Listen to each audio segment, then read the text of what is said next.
boa noite, sejam todos muito bem-vindos. Estamos recebendo hoje com muito orgulho, carinho, a professora doutora Ivone Pimerano Mascarenhas, que é graduada em Química e Física pela UFRJ, doutora e livre docente pela USP e tem pós-doutorado na Harvard University. Foi professora titular do Instituto de Física de São Carlos, onde também foi diretora. É professora emérita do CNPq e atualmente aposentada em exercício da USP.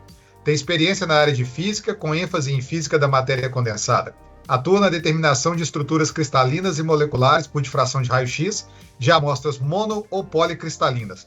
Estudos estruturais de matérias em solução ou sólidos semicristalinos por espalhamento de raio-x a baixos ângulos. É pesquisadora principal do INCT, denominado Instituto Nacional de Eletrônica Orgânica, dentre várias outras coisas. Professora, muito obrigado novamente por ter aceitado o nosso convite, dividido o seu tempo aqui conosco. Pode ter certeza que a senhora muito nos honra.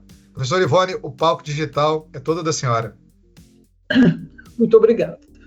Eu agradeço o honroso convite para ministrar essa palestra do desenvolvimento da cristalografia no Brasil. Para tanto, resolvi iniciá-la com um resumo do desenvolvimento da cristalografia morfológica no mundo ocidental para levar à audiência o seu contexto antes de ser inserida no Brasil. Desejo mostrar como ramos da ciência resultou da contribuição de muitos seguidores, pesquisadores, que contribuíram de forma interdisciplinar para o estabelecimento de suas bases teóricas e aplicações. Slide, pode colocar o slide. Já está? Não, slide 2. Pode-se fazer um paralelo entre o grande interesse dos sábios da Grécia clássica no estudo puramente geométrico dos poliedros com o interesse despertado pelos mineralogistas pelas formas geométricas exibidas por muitos minerais. Por essa razão, não resistimos em iniciar essa breve história lembrando um pouco esse fato e suas interpretações científicas, estéticas e matemáticas. Platão, o grande filósofo da Grécia Antiga, descobriu 5 poliedros denominados sólidos perfeitos, caracterizados pela peculiar distribuição de suas faces e arestas. Todas as faces são iguais e o mesmo número de faces forma as suas arestas e vértices. E, encantado com essas características, atribuiu a elas a explicação da natureza, associando-as aos então considerados os elementos formadores de tudo o que existe da natureza. Assim, o cosmos, o fogo, a terra, o ar e a água. O tetraedro é o fogo, como pode ser visto no slide 3. O tetraedro é o fogo, o hexaedro é a terra, o octaedro é o ar, o dodecaedro é o elemento que permeia o universo e o icosaedro a água. Essas ideias,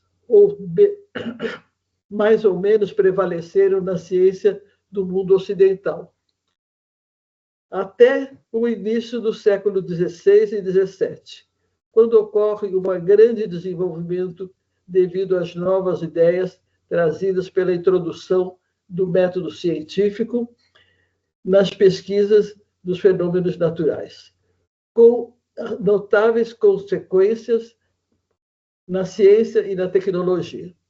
Um desenvolvimento importante foi a produção de lentes da Holanda por Zacarias Janssen e seu pai Hans, inicialmente apenas para a produção de óculos. Como se vê aí a invenção, aí está um retrato do Zacarias, naturalmente, e um sistema feito um pequeno microscópio com uma única direção, né? E essa invenção foi interessante, chamou a atenção mas não teve nenhuma aplicação prática. Ela era usada apenas como um recurso recreativo.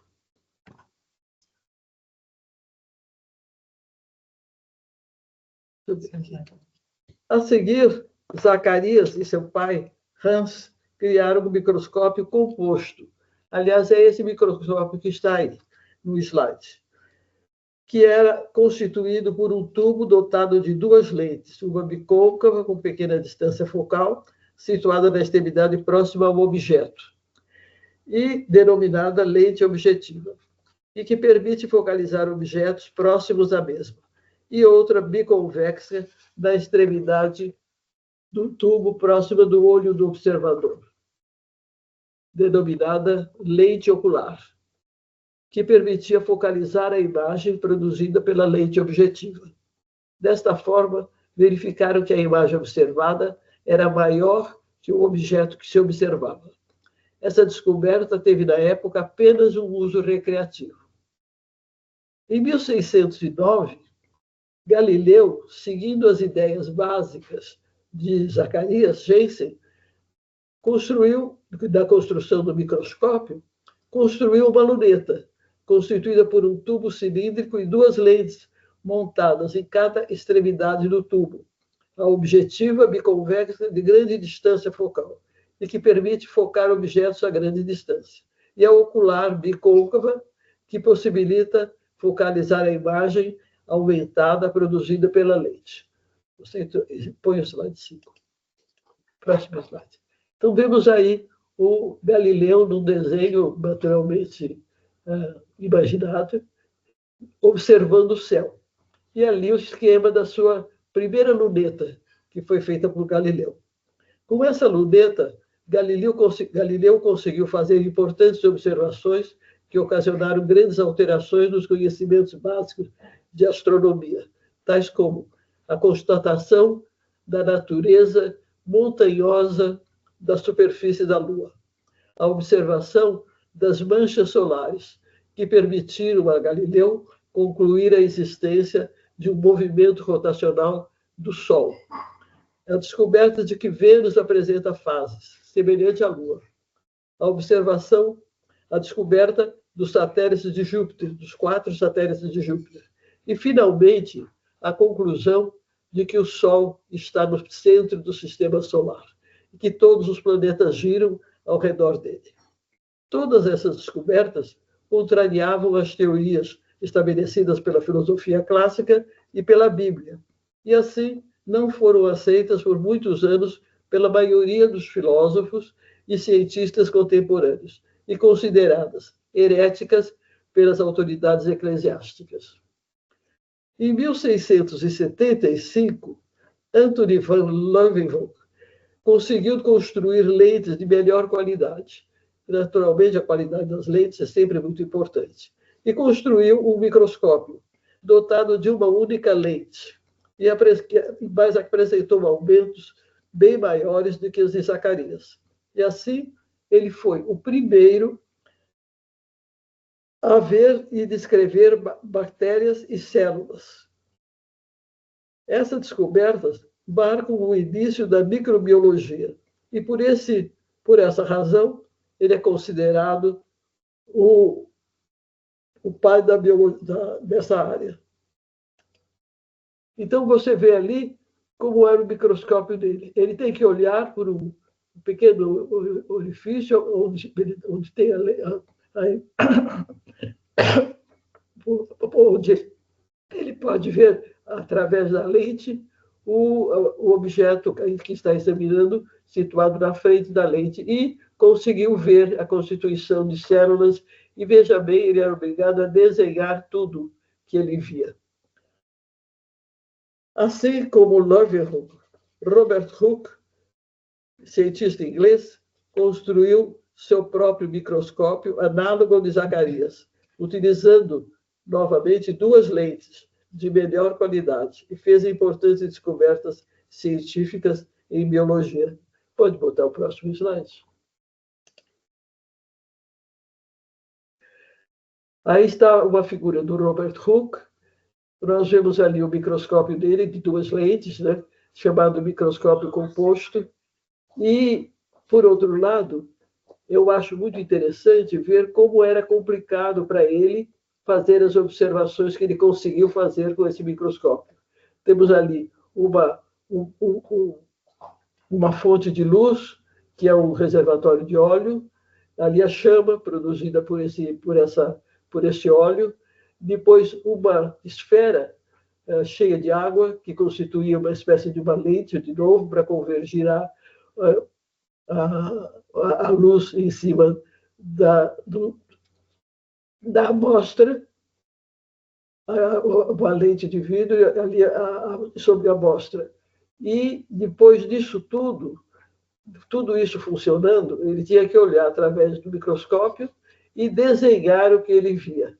E com isso ele criou um livro chamado Micrografia e apresentou vários desenhos, entre eles vocês estão mostrando aí na tela uma cortiça, e uma imagem de uma cortiça e a imagem de uma pulga, onde vê toda a estrutura da pulga.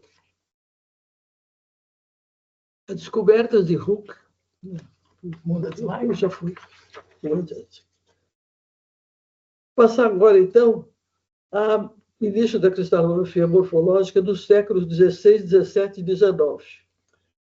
Do século XVII, a análise sistemática da estrutura morfológica dos cristais teve início quando, usando o microscópio...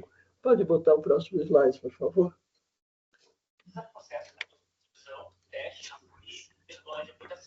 Próximo slide.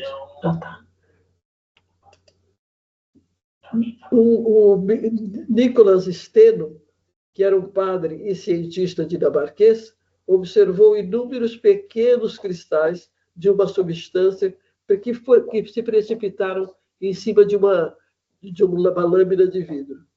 E observou que o tamanho e forma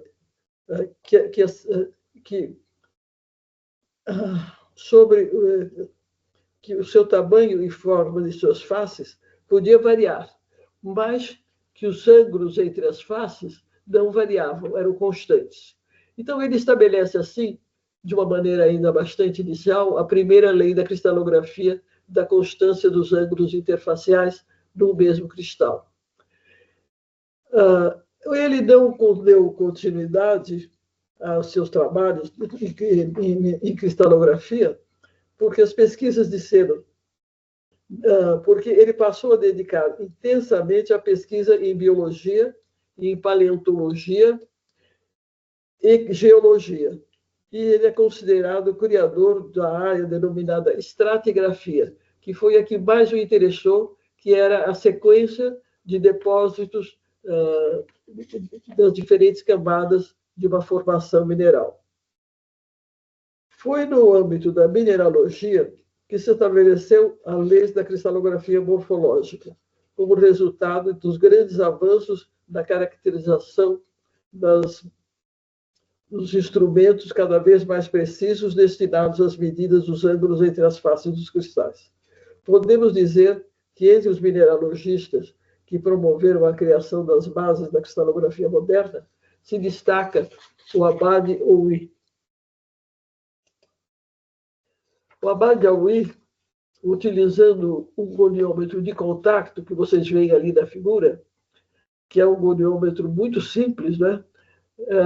Que foi aperfeiçoado um pouco por Caragiot, mede os ângulos interfaciais de vários cristais e confirma as descobertas de Steno.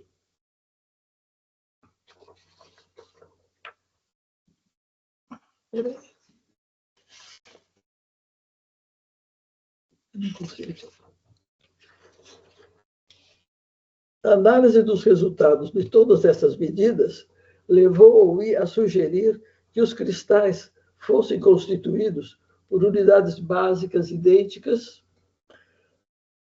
que ele denominou molécule intégrante, em francês. Esse conceito foi aceito e posteriormente denominado em francês malha unitária, baie unitaire, e célula unitária em português e unit cell em inglês. Ele conseguiu ele conseguiu, então, fazer modelagem de muitas amostras que ele via e mostrou que, construindo com pecinhas de madeira, a simetria mostrada pelo cristal, ele conseguia reconstruir a forma externa do cristal. Então, ele conseguiu reconhecer 7 tipos de aparência externa das células unitárias que ele construía e certamente do modelo do cristal que ele estava querendo analisar. Aui é denominado o pai da cristalografia moderna por ter introduzido essa ideia fundamental de que os cristais são construídos pelo ajuste regular, periódico, de unidades básicas idênticas. E todos esses resultados foram publicados aí desse exemplar de uma teoria da estrutura dos cristais aplicadas a muitos gêneros de substratos cristalinos.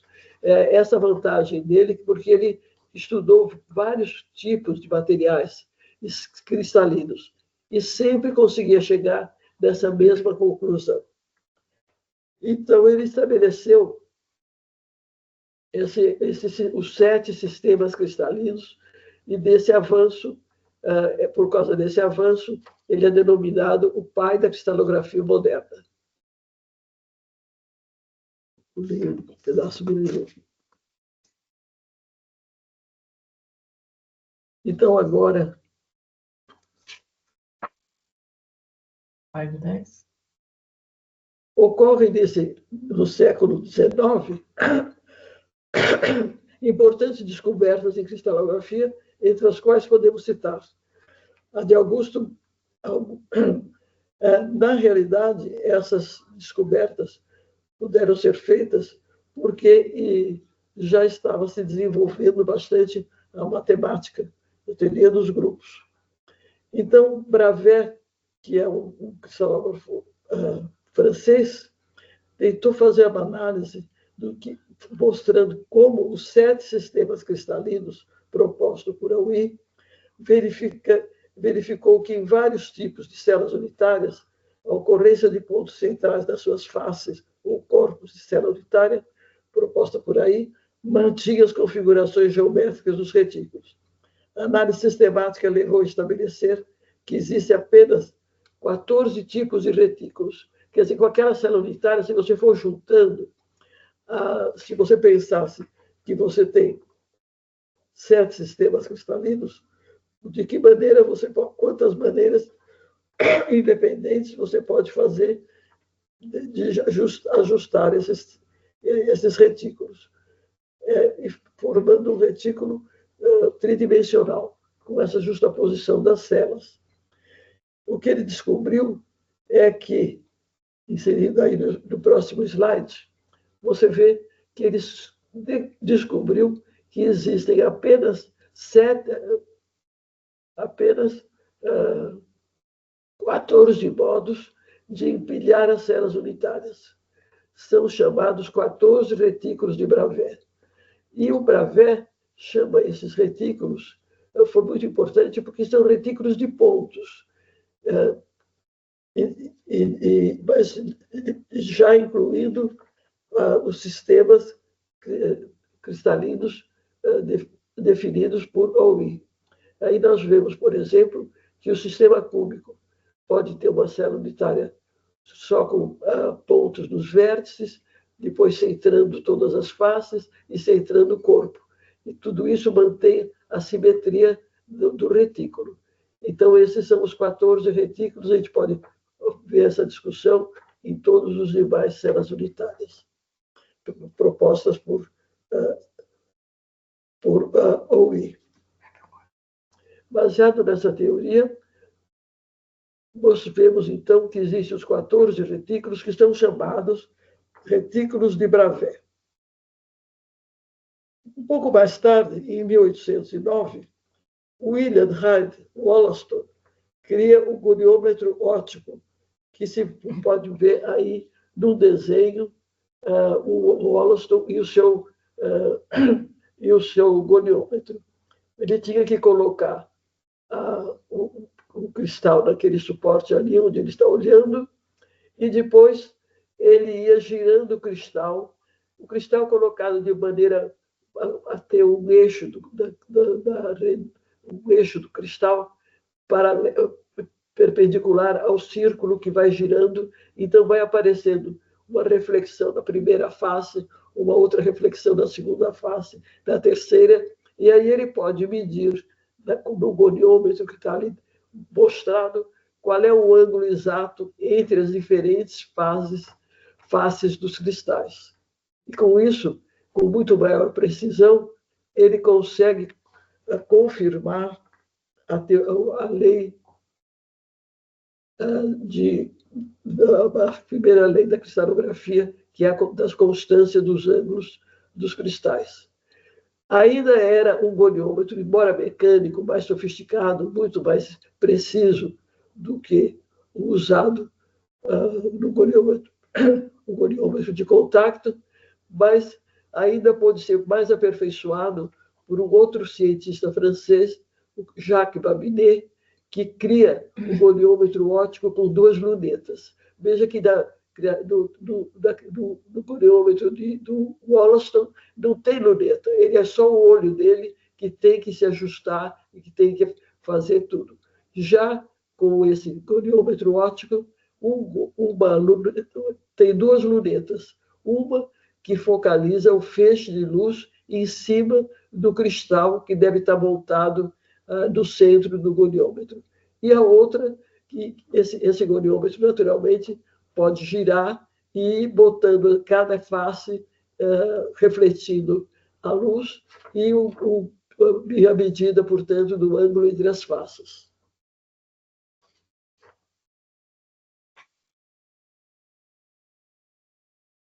E, naturalmente, o goniômetro óptico tem uma precisão muito maior do que o goniômetro de William Wollaston. E cada vez as medidas vão ficando mais precisas. E sempre confirmando a lei da constância dos ângulos interplanares, ou interfaciais, como poderíamos dizer, porque, na realidade, se mede o ângulo entre as faces do cristal. Então, são os ângulos interfaciais. Podemos colocar o slide 12. Baseado no uso da teoria dos grupos, Johann Hessel, mineralogista alemão, demonstra que, considerando-se os 14 retículos de Bravais associados aos 7 sistemas cristalinos, obtém-se apenas 32 combinações, que são os 32 grupos pontuais. Esses grupos pontuais, como se vê ali no desenho, todos os elementos de simetria que pertencem ao mesmo grupo pontual cruzam-se no centro da célula unitária. Essa é uma descoberta muito importante. E a descoberta desses grupos pontuais são os 32 grupos que são baseados na interseção de elementos de simetria em um único ponto, que são os grupos pontuais de simetria cristalográficos. Naturalmente, se você pegar... Veja bem, o cristal como um todo é considerado um objeto. E é esse objeto que a gente... E todos os grupos, e os elementos de simetria de um cristal devem se cruzar lá no centro do cristal. Isso é o que se observa, não é? Com medidas goniométricas. Agora começa a ficar um pouco mais complicado uma representação gráfica de cada um dos 32 grupos pontuais. Isso é feito em livros de cristalografia. Mas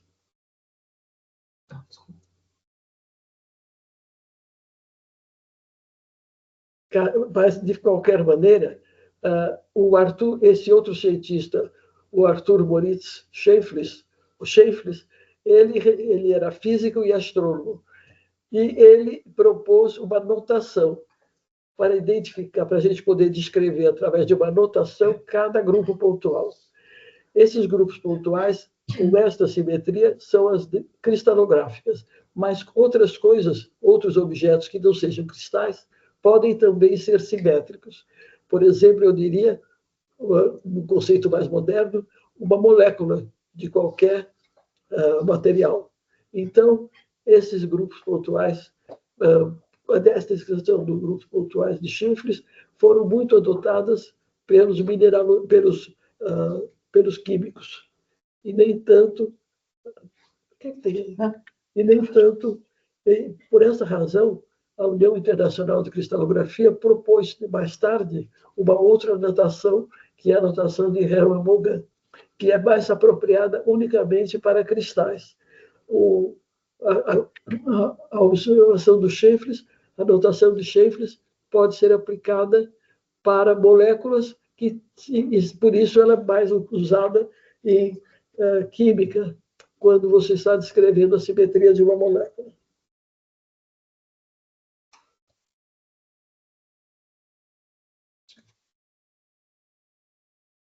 Bom, agora vamos generalizar ainda mais o que aconteceu no século XIX. Várias tentativas foram feitas para tentar associar de uma maneira coerente todas as simetrias dos 32 grupos pontuais cristalográficos a cada retículo de Bravais. Isso permite definir de uma maneira muito mais completa a simetria de um cristal.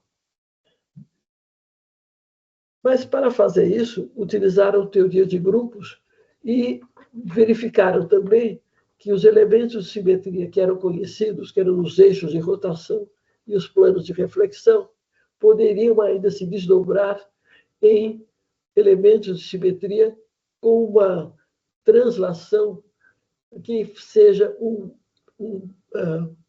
número de translações que é o submúltiplo, que é o múltiplo do parâmetro da célula unitária.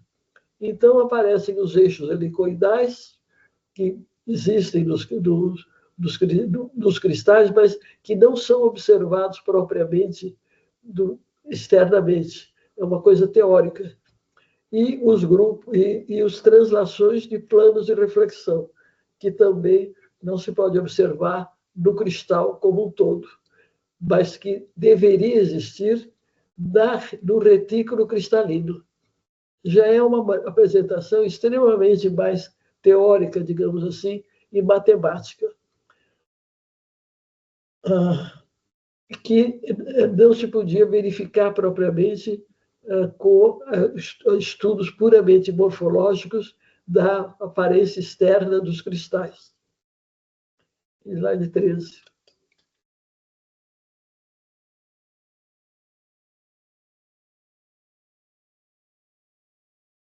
E, na realidade, tudo isso que eu falei está muito ligado às tentativas feitas para estabelecer como cada um dos 32 grupos pontuais pode se combinar com os 14 retículos de Bravais. Isso foi feito no fim do século XIX. E acontece que as tentativas, muitos pesquisadores tentaram fazer isso. Entretanto, as tentativas mais bem-sucedidas para gerar todas as possíveis combinações, levando-se em conta todos os elementos de simetria cristalográfica, devem-se a dois matemáticos. O matemático alemão Alfred Moritz Schäfflitz e o matemático russo Evgraf Fedorov, que, seguindo metodologias diferentes, ligadas à teoria de grupos, bem desenvolvida no século XIX, chegaram independentemente à mesma conclusão em 1891, de que pode existir apenas 230 combinações dos elementos de simetria denominados grupos espaciais, dos quais todos os materiais sólidos cristalinos podem cristalizar, e pelo menos um desses 230 grupos espaciais. De fato, Fedorov conseguiu deduzir 229 grupos com duas omissões, e Schäfflitz 227 grupos com 4 omissões. Essas falhas foram discutidas por carta entre os dois matemáticos que acabaram por concluir corretamente que existem apenas 230 grupos espaciais. No mesmo ano, Scheffler publicou seus resultados numa revista chamada Crystal Structure and Crystal System and Crystal Structure. E o Fedorov publica as mesmas coisas numa revista russa e escreveu em russo. Então, para o mundo ocidental, a descoberta de Scheffler foi muito mais popular, se difundiu muito mais. Na realidade, é uma coisa que me deixa um pouco surpresa, porque eles não publicaram juntos as suas descobertas, uma vez que eles discutiram a fase final, que é onde todos os dois tinham algum desvio, algum erro. Mas é coisas lá do século XIX, né? E nós temos que aceitar. Mas, de qualquer maneira, essa simetria ficou muito bem estabelecida. É muito importante notar que, nessa época, esse desenvolvimento é puramente matemático. Não se tinha a menor noção de como que o material e quais os materiais que estavam dentro dessas células unitárias. Esse resultado é geral, e seja qual for o conteúdo da célula unitária, ele deverá se dispor obedecendo às operações de simetria do grupo espacial correspondente. Uma análise extremamente detalhada da história da cristalografia antes da difração de raio-x é dada por André Autier, físico cristalógrafo francês, no seu livro Early Days of X-ray Crystallography, que, para os mais curiosos, eu recomendo a leitura.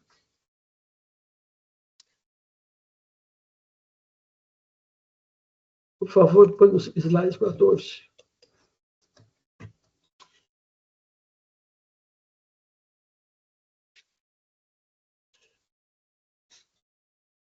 Todos esses resultados se mantiveram válidos quando, no início do século XX, inicia-se uma nova fase da história da cristalografia, denominada cristalografia estrutural por difração de raio-x, que permite tanto a determinação da estrutura molecular do material do estado cristalino, como as dimensões e simetria da célula unitária e a distribuição dos moléculas ou íons desse material da célula unitária de acordo com a simetria de seu grupo espacial.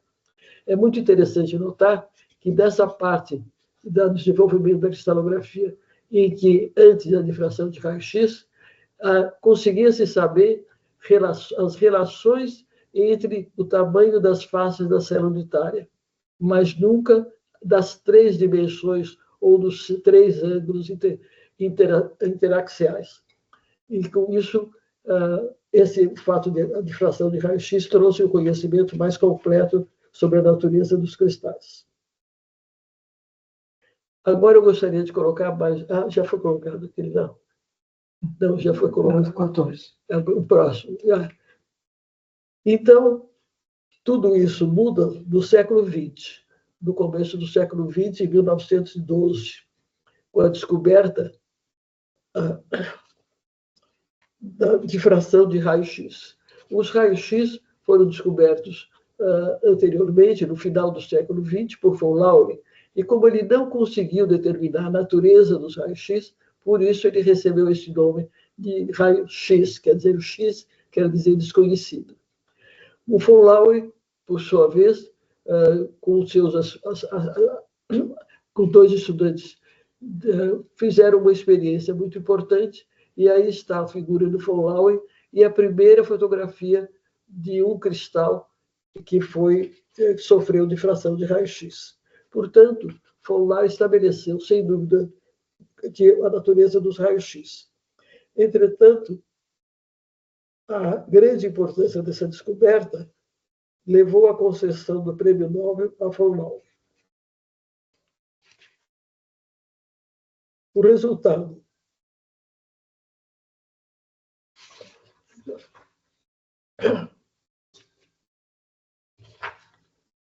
logo, as notícias do experimento de von Laue chegam à Inglaterra. E William Henry Bragg e seu filho, William Lawrence Bragg, fazem imediatamente experimentos que levam à utilização de raio-x para aplicação em difração por monocristais, para a determinação das estruturas moleculares e arranjo cristalino dos materiais no material. Por essa razão, ambos receberam o Prêmio Nobel de 2015. E daí por diante, começou a se desenvolver com muitíssimos outros participantes a cristalografia por difração de raio-x. A cristalografia passa a ser uma importante área de conhecimento interdisciplinar, com pesquisas sendo desenvolvidas em vários países. E assim, um grupo de cristalógrafos da Inglaterra, Canadá e Noruega, reunidos em Londres, funda a União Internacional de Cristalografia, em maio de 1946, tendo sido admitida como membro do International Council of Scientific Unions, em 7 de abril de 1947.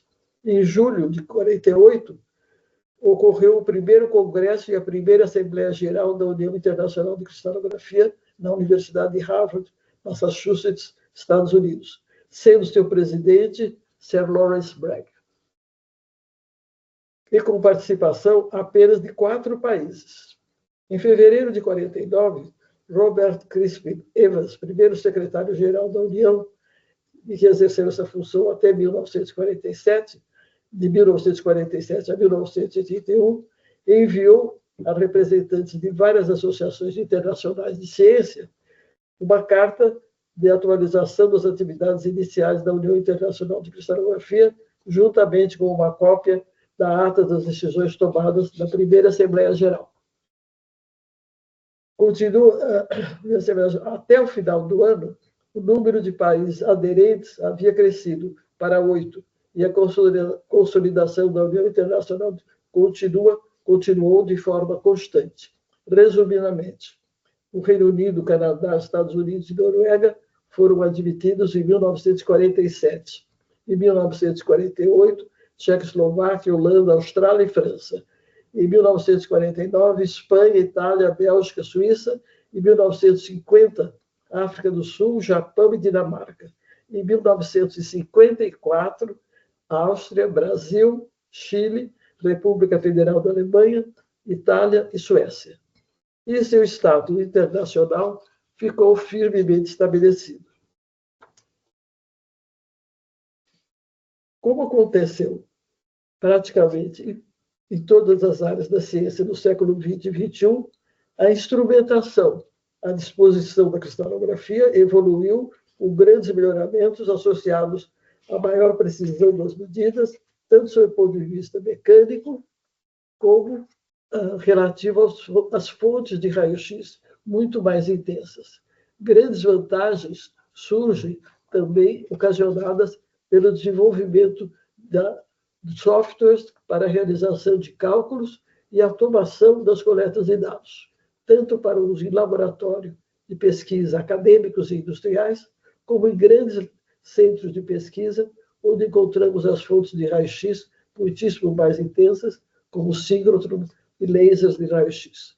Todos esses fatores proporcionaram notáveis avanços na cristalografia estrutural, desde a determinação da estrutura de pequenas moléculas até a de macromoléculas, como proteínas, complexos intermoleculares de proteínas e vírus. Que o Brasil foi um país colonizado, tá? E a mineralogia começa no século XVI, logo depois da descoberta do Brasil, antes mesmo, e data dessa época, o achado de hematita, mineral de ferro, como vocês sabem, no Morro de Ipanema, perto de Sorocaba, que abrigou a primeira fundição de ferro no Brasil. Como sucedeu em muitos outros países colonizados, a descoberta de depósitos naturais foi de enorme importância, tanto para a entrada dos colonizadores para o interior das colônias, quanto, no caso do Brasil, a expandindo seu território muito além do meridiano delimitado pelo Tratado de Tordesilhas, quanto na busca por riquezas minerais como ouro, diamantes e pedras preciosas. Tais atividades tiveram um caráter puramente extrativista e se constituíram em grande fonte de riqueza para o país colonizador. Pelo contrário, né? Até se introduziu a escravidão no Brasil, para poder fazer melhor essas entradas em busca das riquezas para serem enviadas para a sede da colônia. Entretanto, como em meados do século XVIII, a ocorrência de tais riquezas foi diminuindo, a rainha de Portugal, Dona Maria I, resolve enviar 4 brilhantes jovens graduados da Universidade de Coimbra para treinamento especializado nos principais centros europeus de pesquisa mais avançados da Europa, para se instruírem em química e mineralogia. Entre esses jovens recém-formados, estava um jovem brasileiro, natural de Santos, José Bonifácio de Andrade Silva, que nasceu em 1763 e morreu em 1838. Pode mostrar, por favor, o próximo slide, que está ali o José Bonifácio. Uhum. Aí está a figura do José Bonifácio. Ele, durante as suas visitas, né, o primeiro país que esses jovens visitaram foi a França, em 1790, onde José Bonifácio assistiu aulas no Abade Ouy, e posteriormente vai a Freiburg, da Saxônia, onde trabalha sob orientação de Werner, um dos fundadores da mineralogia moderna, tornando-se um dos seus alunos ilustres. Em 1796, vai à Suécia e à Noruega e completa sua formação na Universidade de Uppsala, onde descobre vários novos minerais. Volta a Portugal em 1800, já com uma boa reputação científica. E é nomeado professor de metalurgia da Universidade de Coimbra, em 1801. E aí permanece, realizando uma notável carreira científica dedicada principalmente à mineralogia. Retorna ao Brasil aos 57 anos, onde pretendia viver tranquilamente na ilha de Paquetá, quando dá início a atividades políticas associadas à independência do Brasil. Ele é considerado o primeiro cientista brasileiro e, por essa razão, é homenageado com sua imagem na medalha da Ordem Nacional do Mérito Científico do CNPq. Com a transformação do Brasil em sede do Reino de Portugal e visando melhorar as condições de extração de minerais no país, Dom João VI cria, em 1810, o Real Gabinete de Mineralogia do Rio de Janeiro e chama o engenheiro alemão Barão Einschweg para dirigir o gabinete e ensinar aos mineiros técnicas avançadas de extração mineral, principalmente de ouro.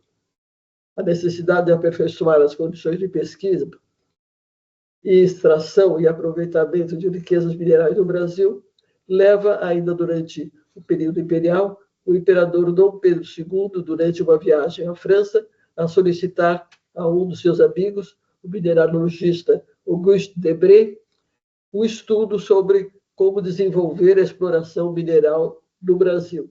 Como Debré foi em seguida nomeado diretor da Escola de Minas de Paris, ele indicou para essa missão o jovem cientista Claude-Henri Gosset, que visitou várias regiões do Brasil e chegou à conclusão, eu aconselho o imperador, a fundar a Escola de Minas em Ouro Preto, Minas Gerais, o que se concretizou em 1874, sendo Gosset seu primeiro diretor. Assim, temos início a formação de profissionais de nível superior com bons conhecimentos científicos, teóricos e experimentais na área de geologia e mineralogia. Vocês veem aí a imagenzinha dele. Bom, eu acho que isso responde como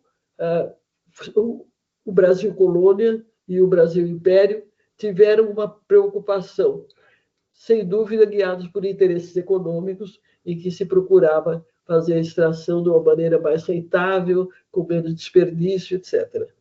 Então, essa slide mostra o Dr. José Carlos Ferreira Pires, que foi o primeiro médico a instalar um aparelho de raio-x fabricado na Alemanha, sob supervisão do próprio Röntgen, no interior do Brasil, na cidade de Formiga, em Minas Gerais. E foi o primeiro aparelho de raio-x, tanto no Brasil como na América do Sul.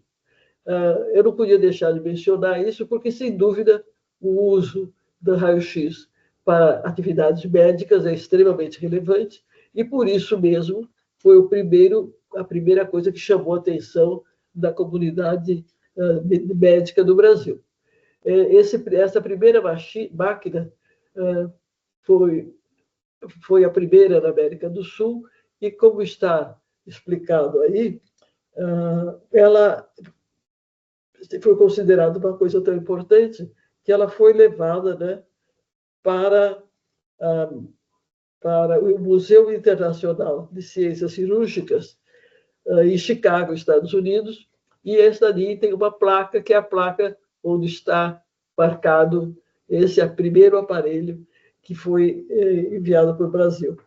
Na realidade, essa máquina de raio-x, que foi a primeira no Brasil, a construção dela foi supervisionada pelo próprio Röntgen. Então, essa é a primeira aplicação do raio-x, digamos. Agora, eu vou chegar a um ponto em que ainda não falei nada de cristalografia por difração de raio-x. Mas, na década de 50, está aí até copiado, né? Embora muito pequena, a comunidade científica brasileira, na década de 50, já estava consciente da importância da cristalografia para o desenvolvimento científico e tecnológico do Brasil.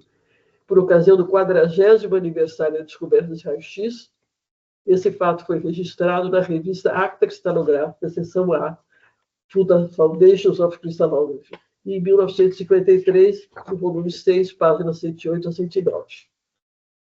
E agora, colocando o próximo slide, eu vou colocar somente porque aqui no Brasil, conscientes da importância, houve uma sessão especial, a revista de cristalografia registrou que no dia 10 de junho de 1952, numa reunião especial promovida pelo Comitê de Cristalografia do Brasil, o Brasil já era membro da União Internacional de Cristalografia, e mantida sobre a sponsorship da Academia Brasileira de Ciências, o doutor Arthur Moses, presidente da academia, e que foi o que dirigiu a sessão, depois da apresentação de uma mensagem escrita por ocasião pelo professor von Laue, teve as seguintes palestras, né? Eu vou citar rapidamente, não vou ler todas elas, mas eu vou citar. A primeira palestra foi pronunciada pelo Elisiário Távora, que eu vou mencionar mais tarde, e foi sobre a história da descoberta de raio-x e um relato de 40 anos de progresso no campo do cristalográfico. Bom, essa foi a palestra que foi o próprio von Laue que mandou. O Távora simplesmente leu a palestra. Depois, Fonseca Costa, que era diretor do Instituto Nacional de Tecnologia, que já existia lá no Rio de Janeiro, e professor de metalurgia na Universidade do Brasil, que hoje em dia se chama Universidade Federal do Rio de Janeiro, fez uma palestra falando sobre cristalografia e metalurgia. Depois, Carlos Chagas, um biólogo importante, biofísico, da Universidade do Brasil, falou sobre cristalografia e biologia. Quer dizer que ele já tinha noção das coisas que já estavam acontecendo. Cristalografia e mineralogia foi a última palestra dada pelo próprio Elisiário Távora, que eu mencionarei mais tarde por que ele foi. Então, diz aí a acta cristalográfica. Os proceedings desse meeting foram largamente reported da imprensa pública e deverão aparecer como uma publicação especial da Academia Brasileira de Ciências. Eu tentei fazer uma busca o mais completa possível para ver se eu achava essa publicação. Infelizmente, não achei. Então, se alguém encontrar, eu gostaria muito de ser avisado. Para incluir isso, eu estou escrevendo um texto sobre isso de uma forma mais completa. Agora eu vou falar um pouquinho sobre os primeiros laboratórios do Brasil que utilizaram realmente difração de raio-x. Em primeiro lugar, eu vou citar a Faculdade de Filosofia, Ciências e Letras da Universidade de São Paulo.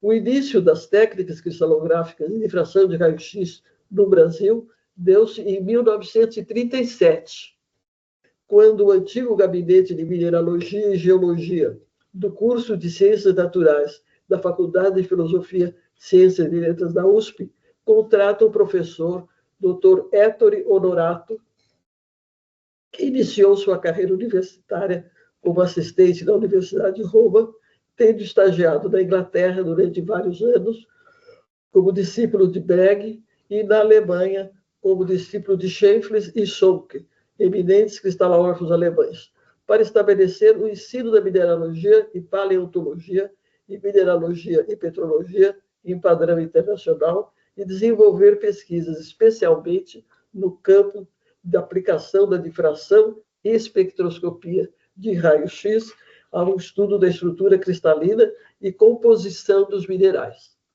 Retornou à Itália em 1939 para assumir a direção do Instituto de Mineralogia da Universidade de Roma, tendo sido eleito membro do Comitê Executivo da International Union of Crystallography durante a segunda Assembleia Geral realizada em 1951 em Estocolmo, Suécia, mas continuou em contato com São Paulo através de várias visitas curtas em 1946, 1954 e 1963. Após o retorno do professor Onorato à Itália, prosseguiram dessas atividades os seguintes professores. Professor William Gerson Rolim de Camargo, que faleceu em 1987, que aperfeiçoou o laboratório de raio-x, adquirindo câmeras de pó e monocristais. Preocupado com a falta de textos didáticos para a cristalografia, ele traduziu o livro de Charles Budd chamado Crystals, Their Role in Nature and in Science, que denominou fielmente Cristais, seu papel na natureza e na ciência, publicado pela Companhia Editora Nacional de São Paulo em 1972. José Valarelli, que era também professor do Instituto da Faculdade de Filosofia, teve seu interesse em análise estrutural de raio-x em amostras policristalinas e leva a estabelecer contato com o professor Alessandro Gualtieri, da Universidade de Estudos de Modena, em Reggio Emília, lá na Itália, para realizar intercâmbio de pesquisadores para uso do método de Rietveld e com o auxílio da FAPESP, com vigência de 98 alguns meses, de 4 de outubro de 20 de setembro de 98 a 4 de setembro de 98. Então, ele já se interessou por fazer os estudos mais aprofundados.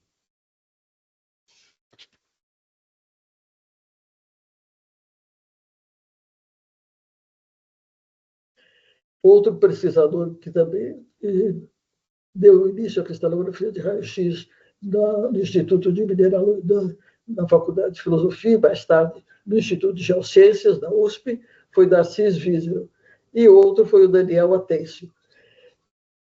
Instituto de Ciências da Terra da Universidade Federal de Pernambuco. Aí nós vamos partir para o slide seguinte. Aí tem a figura do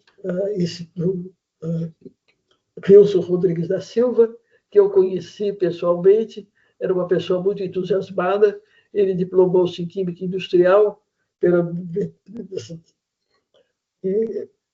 em 1965 foi criado lá em Pernambuco, da Universidade de Pernambuco, o Instituto de Ciências da Terra.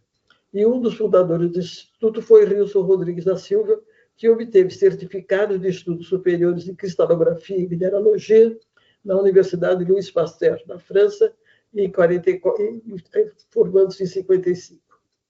Concluiu o doutorado na França, na Universidade de Estrasburgo, e contava com um moderno laboratório de difração de raio-x, além de um bom museu de minerais e rochas e coleções paleontológicas, e laboratório fotográfico.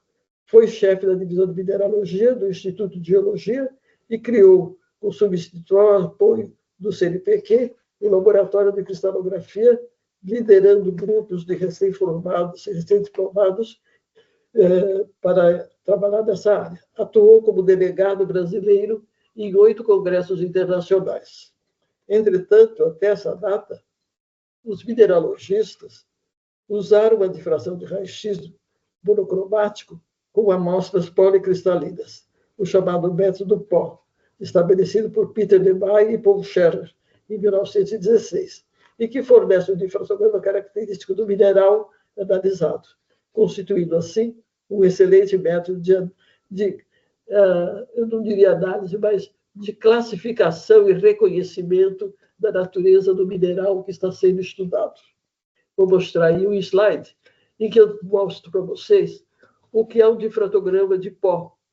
O difratograma de pó, a amostra é constituída por cristais muito pequenos do material em estudo. Então, todos esses cristais vão dar reflexões que formam os arcos, como está mostrado ali. Quando você trabalha com monocristal, não é isso que acontece. O cristal é levado a refletir cada uma das faces e planos cristalográficos. Os planos cristalográficos são planos internos do retículo, que podem ser muito densos, com muitos elétrons, e, portanto, refletir bastante, ou podem ser mais pobres. Então, cada plano cristalográfico vai refletir com uma certa intensidade, e vocês veem aí inúmeros pontinhos.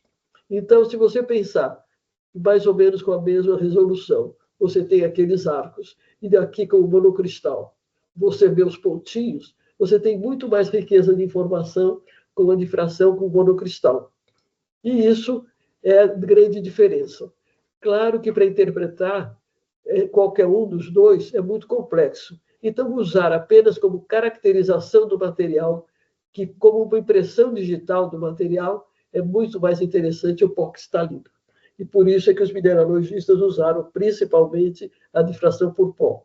Mais tarde, tentaram fazer outras coisas usando difração por pó, como eu já citei com o Daniel Atencio. Mas nunca, quando tinha que fazer alguma coisa com monocristal, eles procuravam os laboratórios onde existia infraestrutura, tanto experimental como computacional, para poder fazer a determinação da estrutura propriamente dita do mineral. E só valia a pena fazer isso quando era um mineral original, um mineral novo, para então estabelecer essa estrutura. Agora eu vou chegar. Então, esse foi o fato da.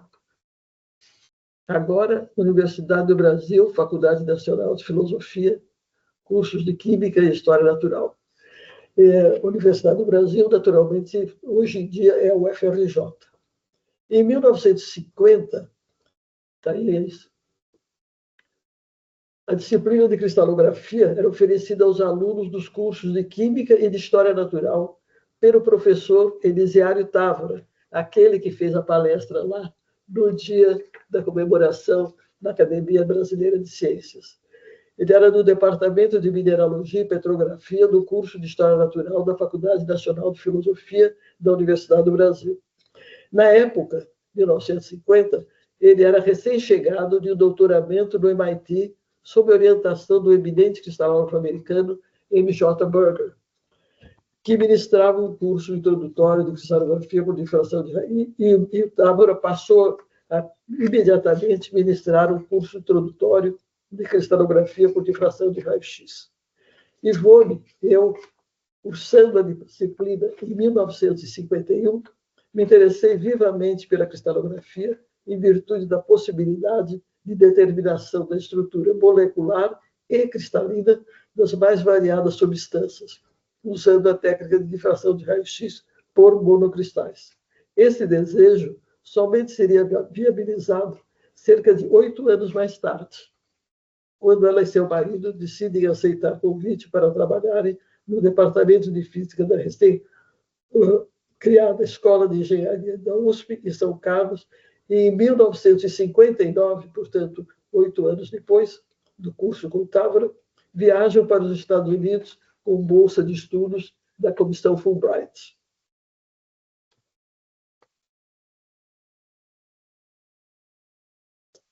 Em 1956, e se você botou o dado 25, em 1956, Ivone e Sérgio Mascarenhas decidem aceitar o cargo de professor catedrático e professor assistente da recém-criada Escola de Engenharia de São Carlos, no novo campus da Universidade de São Paulo, situado na pequena cidade de São Carlos, na época com apenas cerca de 40 mil habitantes, e a 260 quilômetros da capital de São Paulo, cujo acesso nem era por estrada asfaltada. Uma boa parte do trecho era feito em estrada de terra. Aí no slide,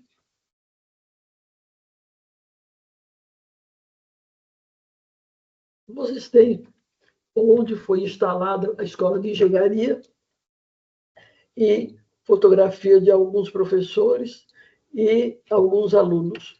Na realidade, a primeira turma teve apenas cerca de 30 alunos. Em junho de 1959, ambos, com o apoio da Comissão Fulbright, como eu já disse, vão para os Estados Unidos, na cidade de Pittsburgh, para o Carnegie Institute of Technology, onde trabalha sob orientação de Roman Smoluchowski e inicia o de Sérgio, né, meu marido, trabalha com o Roman Smoluchowski, trabalhando na criação de monocristais que, subordinados à radiação, mudam de cor, criando defeitos nos cristais, chamados centros de cor. E eu passei a trabalhar na Universidade de Pittsburgh, num excelente laboratório dirigido por G.A. Jeffrey, um eminente cristalógrafo inglês, e essas pesquisas foram viabilizadas. Então, antes de irmos para Pittsburgh, nós trabalhávamos em colaboração com o professor Costa Ribeiro em certos materiais que eram ceras tiradas de certas palmeiras do Nordeste, principalmente a cera da carnaúba. Então, já estávamos interessados, de uma certa maneira, em fazer física de estado sólido.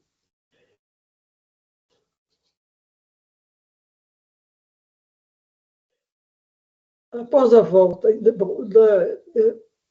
relatando principalmente a minha atividade, eu fui trabalhar no departamento de cristalografia da Universidade de Pittsburgh, onde o diretor era o J. Jeffrey, o tal do diretor inglês, do cientista inglês, cristalógrafo bem conceituado, e quem me orientou propriamente foi Brian Craven, um cristalógrafo neozelandês. Ele estava muito interessado em estudar materiais de interesse biológico, em particular barbituratos. E ele me deu para estudar os monocristais de ácido violúrico, que é um barbiturato, usando aqueles métodos ainda relativamente primitivos da época, com bastante trabalho, mais ou menos em quase 2 anos, um ano e meio mais ou menos, consegui chegar à resolução da estrutura e voltei para o Brasil. Após minha volta ao Brasil, passei a me dedicar a 2 objetivos: aperfeiçoar as condições de coleta de dados com monocristais e submeter pedidos de auxílio ao CNPq para aquisição de uma câmara de Weissenberg, que foi a que eu usei lá em Pittsburgh, e, em paralelo, preparei também para conseguir o grau de doutor, o que consegui em 1963, com a apresentação da tese realizada no Brasil, determinação da estrutura cristalina por difração de raio-x, estudo do formato manganoso bihidratado, usando dados experimentais medidos no final da minha estadia em Pittsburgh. Obtido o doutoramento, iniciei atividades em nível de pós-graduação que geraram a conclusão de pós-graduados de 25 alunos e de 25 alunos de mestrado e 17 de doutoramento e supervisão de 10 pós-docs, que posteriormente se incorporaram a várias universidades brasileiras, difundindo e aplicando a cristalografia em suas atividades de ensino e pesquisa. Esse é o 26.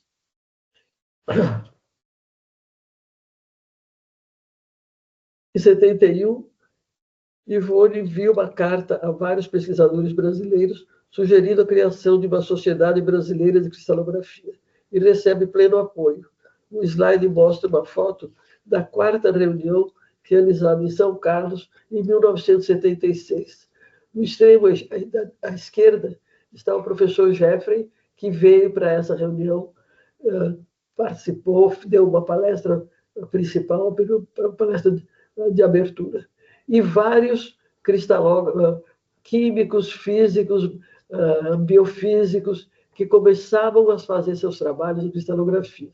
Na realidade, temos aqui o professor Jeffrey, aqui estou eu, aqui está o professor Aldo Krajewicz, que eu vou citar mais tarde. Esse daqui era um professor que já estava na Unicamp, do Chang. Aqui é Alberto Poggiani, que se tornou, depois foi para a Europa e se transformou num excelente cristalógrafo de proteínas. Aqui é o César Cusatz, que era bem jovem nessa época, começando o doutoramento em São Carlos, que é o Katisha Ellis, que foi um dos pesquisadores que iniciou a cristalografia em Campinas, Cecília Pimentel, Rilson Rodrigues da Silva, mas aqui eram outros mineralogistas e assim por diante. Eu não tenho o nome de todas as pessoas, mas eram todos que estavam interessados ou começando a fazer trabalhos em cristalografia. Esse é o 28, então. Em 1975, o Laboratório de Cristalografia de São Carlos passou por um importante aperfeiçoamento com a concessão pela FAPESP de recursos para a aquisição de um moderno equipamento automático para a difração de raios-x com monocristais, por muito tempo o único da América do Sul. Esses equipamentos, eu tinha tido uma segunda visita a Pittsburgh, e quando cheguei lá, pensando que ia fazer medidas ainda com a câmara de Weissenberg, que eram medidas longas, eu encontrei já um difratômetro automático lá. Difratômetro automático quer dizer que você coloca o cristal no suporte adequado e você tem um detetor eletrônico para detectar os feixes difratados, não usa mais filmes, e o feixe é por um tubo de raio-x daquela época de melhor qualidade ainda do que eu tinha usado anteriormente. E todo o sistema computacional para você começar a fazer os cálculos, para poder fazer a resolução da estrutura. Essa foi uma transição enorme e que me levou, no ano seguinte, organizar em São Carlos um curso latino-americano sobre determinação de estruturas cristalinas por métodos diretos, criado por Jerome Carney e Herbert Hauptmann, que ganhariam mais tarde o Prêmio Nobel de Química por essa criação. Aí vocês veem uma fotografia de quando começou o curso. Aqui era o coordenador do curso, o professor Ufson, aqui é o Carly, Isabela, sua mulher, um dos nossos colegas do Instituto, o Edson Rodrigues, o Sérgio, eu, aqui é o Hauptmann, aqui é o Paul Levold, que em 1918 praticamente criou a ideia de espaço recíproco. Esse aqui era um especialista na área de computação, programava muito bem vários programas para calcular as densidades eletrônicas. Esse é um outro que era mais jovem. Enfim, aqui de costas, naturalmente, nós tivemos mais ou menos uns 30 participantes que vieram da América Latina. Como participantes estavam Eduardo Castelhano, professor do Departamento de Física da Universidade de La Plata, Argentina, e Júlio Zuckerman, do Uruguai, que foram, respectivamente, o primeiro contratado como professor do IFISC, do nosso instituto, e o segundo como aluno de mestrado e doutoramento no IFISC em São Carlos. Ambos participaram ativamente das atividades de pesquisa e formação de mestres e doutores no Brasil durante muitos anos. Um importante fato ocorre Ainda, quando Glaucio Oliva, que havia obtido seu título de mestre sob orientação de Eduardo Castelhano, retorna em 1998, após obter seu doutoramento sob a orientação do grande cristalógrafo de proteínas, Tom Blundell. Glaucio retorna a São Carlos e dá início a trabalhos de pesquisa nessa importante área da cristalografia. Podemos afirmar que nos anos seguintes essa área de pesquisa se consolida com a contratação de novos pesquisadores, entre os quais Richard Garratt, inglês, Otávio Tiemann, brasileiro, e a obtenção de recursos para a aquisição de modernos equipamentos, com a formação de cerca de 30 doutores nessa área de cristalografia de proteínas e muitas publicações em revistas científicas internacionais. Agora eu queria já. O grupo de cristalografia da USP de São Carlos amplia sua área de pesquisa com a vinda, em 1972, de Aldo Félix Krajewicz, cristalógrafo argentino, com forte formação na área de espalhamento de raio-x a baixo ângulo, e que teve seu doutoramento em 1969 em física pelo Instituto Belceiro, Universidade Nacional de Cuyo, Bariloche, Argentina, com seu trabalho de tese realizado no Laboratório de Física dos Sólidos da Universidade de Paris. Sob orientação de André Guinier, o criador dessa modalidade de aplicação do espalhamento de raio-x a sólidos imperfeitos. Aldo permanece em São Carlos por vários anos, tendo criado, com o apoio da PAFESP, um laboratório de espalhamento de raio-x a baixo ângulo e formado vários mestres e doutores. Bom, agora eu vou começar outros laboratórios. Início das atividades em cristalografia no Instituto de Química de Araraquara.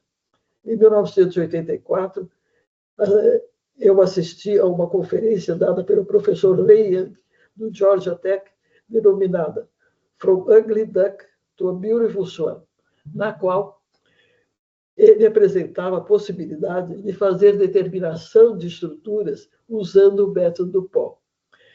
De volta a São Carlos, eu propus a um novo aluno de mestrado, de doutorado, aliás, Carlos de Oliveira Paiva, a aplicação desse novo método ao estudo de cerâmicas piezoelétricas, subordinado ao tema Estudo de Cerâmicas Piezoelétricas pelo método de Richfield, com dados de difração de raio-x. Ele iniciou em 85 e a concluiu em 90, se tornando extremamente competente nesse método de determinação de estrutura. Em seguida, Paiva Santos foi contratado no Instituto de Química de Araraquara e estabeleceu um grupo de pesquisa nessa área, onde formou 15 doutores que difundiram o método Richfield para outras instituições.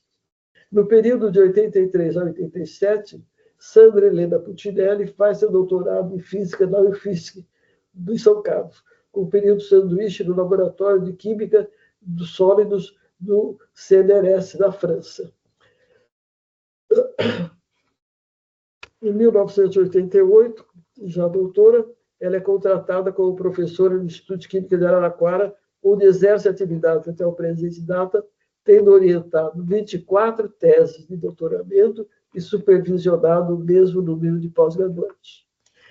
Início das atividades que estão no frente. Vou passar agora ao início das atividades de cristalografia da Unicamp.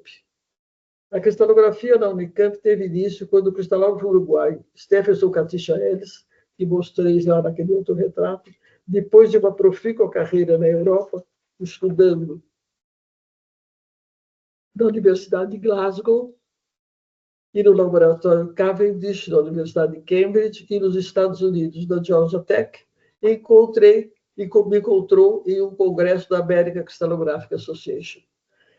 Eu o estimulei a vir ao Brasil para realizar pesquisas e colaborar na orientação de jovens estudantes brasileiros numa nova área, que é a área de física de raio-x, que é muito importante para a cristalografia. Ele veio ao Brasil em 68, contratado pelo Instituto de Pesquisas Energéticas e Nucleares, o IPEN, e mais tarde, em 71, se tornou professor titular do Instituto de Física da Unicamp. Suas atividades no Brasil levaram à formação de vários doutores. Em 1976, a cristalografia da Unicamp recebe outra importante contribuição com a contratação da doutora Iris Concepción Linares de Torriani, física argentina, com doutorado realizado na Johnson Foundation, no Departamento de Biofísica da Universidade da Pensilvânia.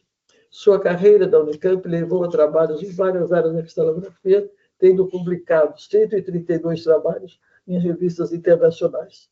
Foi muito importante a sua contribuição nas atividades de pós-graduação, com a formação de 16 mestrados, 13 doutorados e supervisão de um pós-doc. Início da cristalografia no Instituto de Física da USP. As atividades de cristalografia no Instituto de Física da USP iniciam-se quando duas físicas, Lia Queiroz do Amaral e Cecília Pimentel, em 1974, decidem implantar um laboratório de difração de raio-x com o apoio do professor José Goldenberg, que queria diversificar as áreas de pesquisa desse instituto. Lia, que havia se doutorado em física de nêutrons, passa a trabalhar em difração de raio-x aplicada ao estudo de cristais líquidos. E Cecília, que realizou seu doutoramento na Unicamp com orientação de Katisha Ellis, na caracterização de defeitos de cristais a partir de análise de perfis de difração, decide prosseguir em pesquisa nessa mesma área. Inserir o slide 30.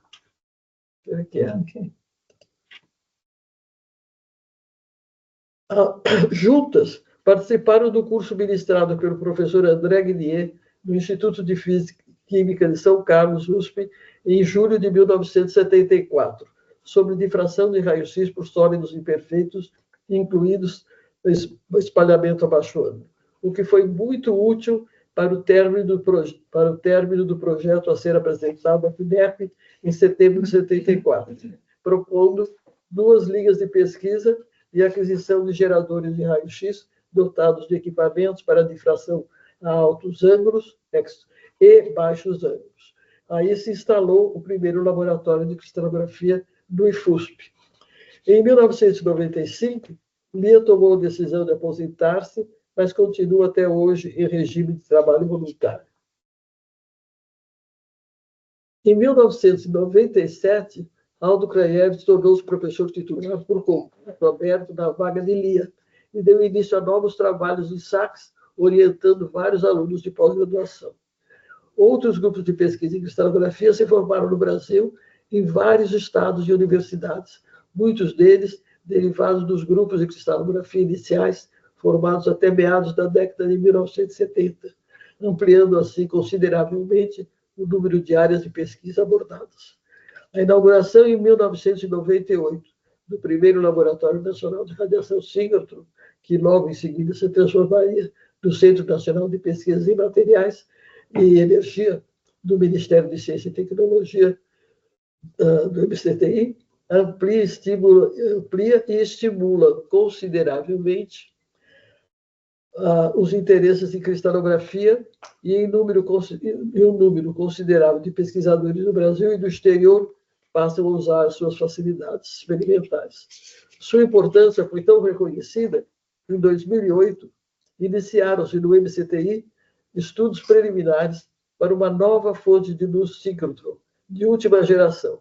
Foi então tomada a decisão de sua construção, que se inicia em 2014 e é concluída e inaugurado em 2018, ampliando extraordinariamente as condições de pesquisa em cristalografia e ciência e tecnologia de materiais no Brasil.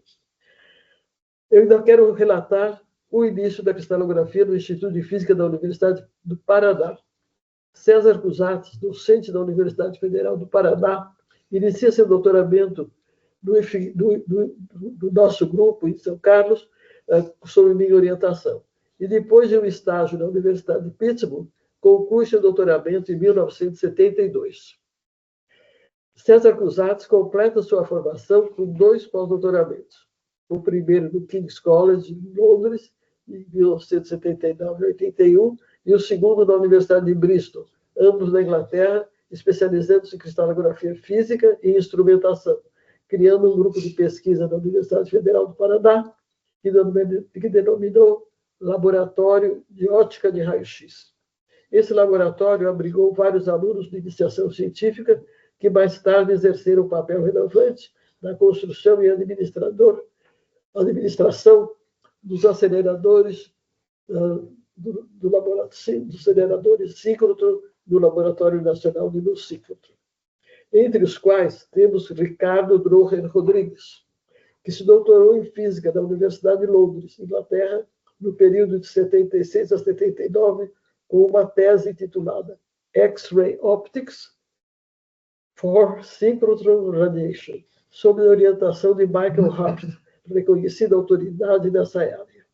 Por essa razão, foi muito importante, aliás, eu quero acrescentar que, sob a orientação do Michael Hart, ele trabalhou muito dos primeiros síncrotrons na Europa, contribuindo para a parte toda da ótica do raio-x do síncrotron. Por essa razão, foi muito importante na direção técnica durante a construção, tanto do primeiro síncrotron brasileiro, hoje denominado UV-síncrotron, porque era de mais baixa energia, como do segundo, de energia muito maior e equivalente aos melhores do mundo, denominado Sirius, uma fonte de alta energia como a estrela Sirius, naturalmente. Considerações finais. As características e aplicações interdisciplinares da cristalografia levantaram o interesse de vários estudantes de pós-graduação que completaram sua formação, tanto sob a orientação dos fundadores dos laboratórios geminais de cristalografia descritos nesse texto, como procedentes de outros laboratórios nacionais ou internacionais, e que, no exercício de suas carreiras, disseminaram e levaram a cristalografia e as suas inúmeras aplicações científicas e tecnológicas para outras instituições de pesquisa brasileiras.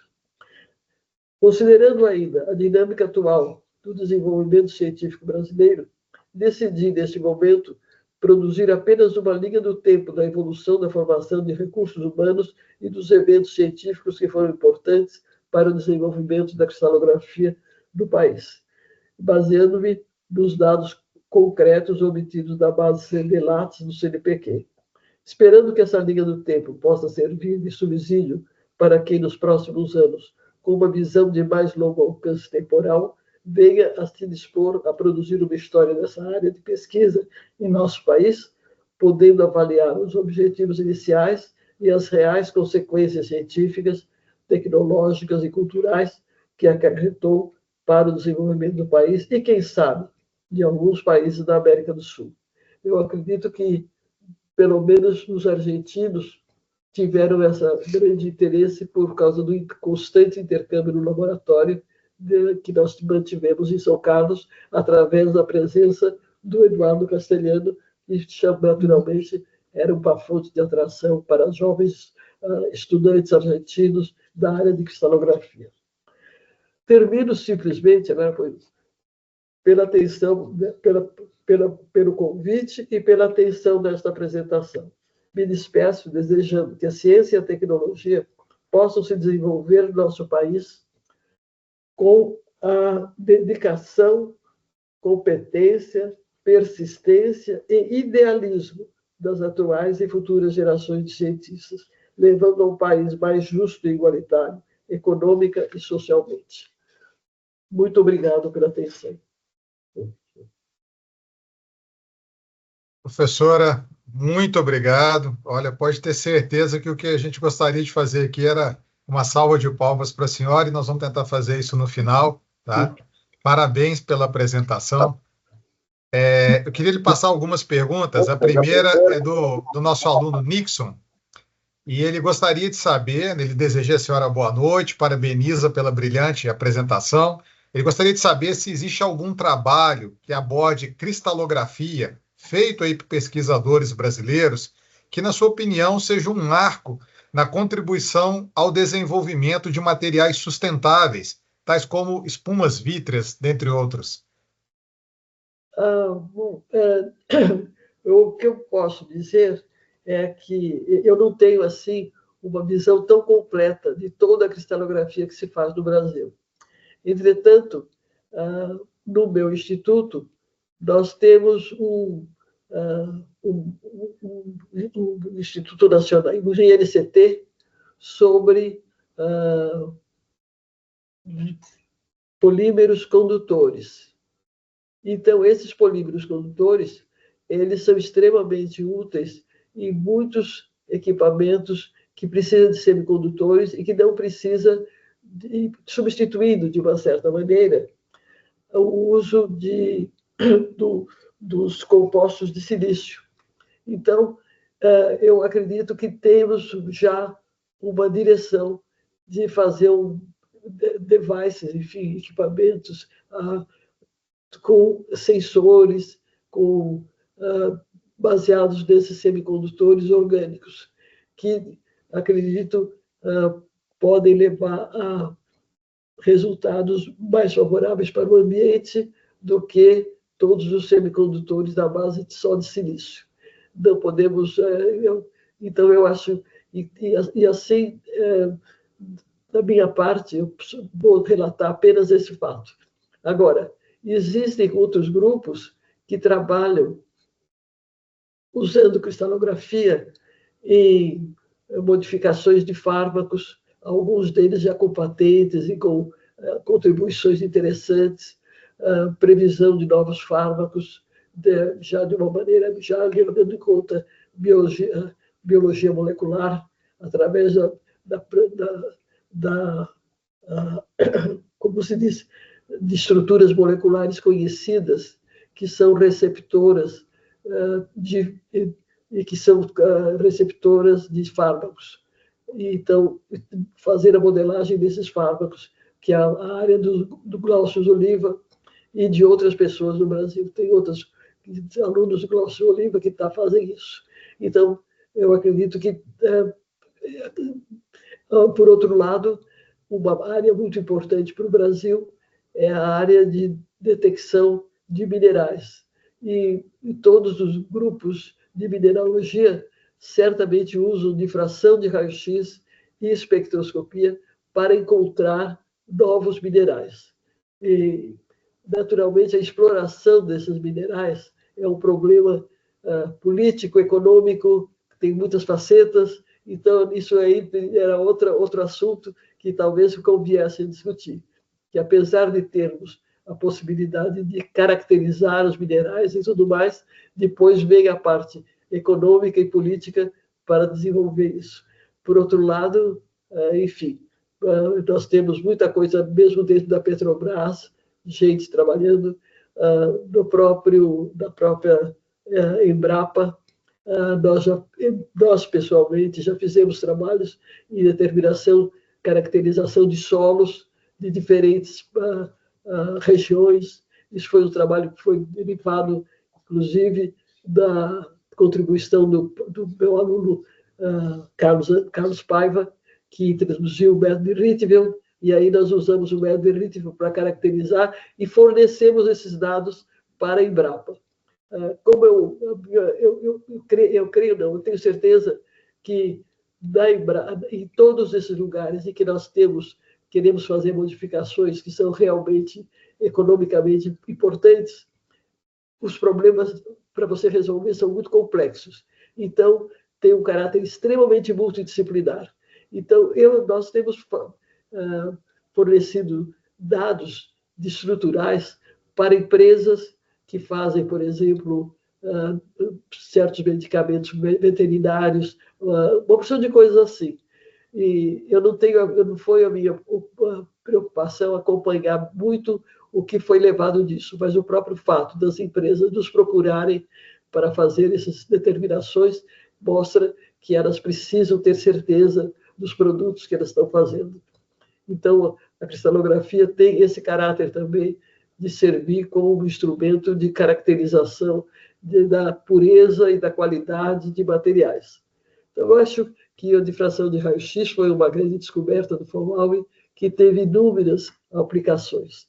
E eu acho que convém, é muito interessante entrar nessa área, e com os bons equipamentos que nós temos hoje em dia, principalmente nos Sírios, eu acredito que os jovens que se dedicam em ciência de materiais precisariam se envolver muito com a cristalografia, o estudo cristalográfico desses materiais, porque é quase um axioma que se pode dizer que as propriedades dependem da estrutura do material, não só da estrutura dele puro, mas das eventuais alterações que você produz, das qualidades, quando você inclui impurezas.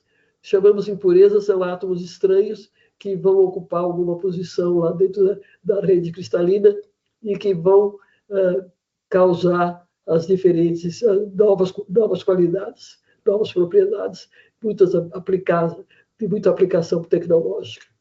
Então, é o que eu posso contar do que eu tenho agora. Acho que é uma excelente pergunta e, na realidade, a Sociedade Brasileira de Cristalografia deveria formar um comitê para estudar isso e fazer um relato mais detalhado do que eu estou fazendo agora. Professora, muito obrigado pela resposta.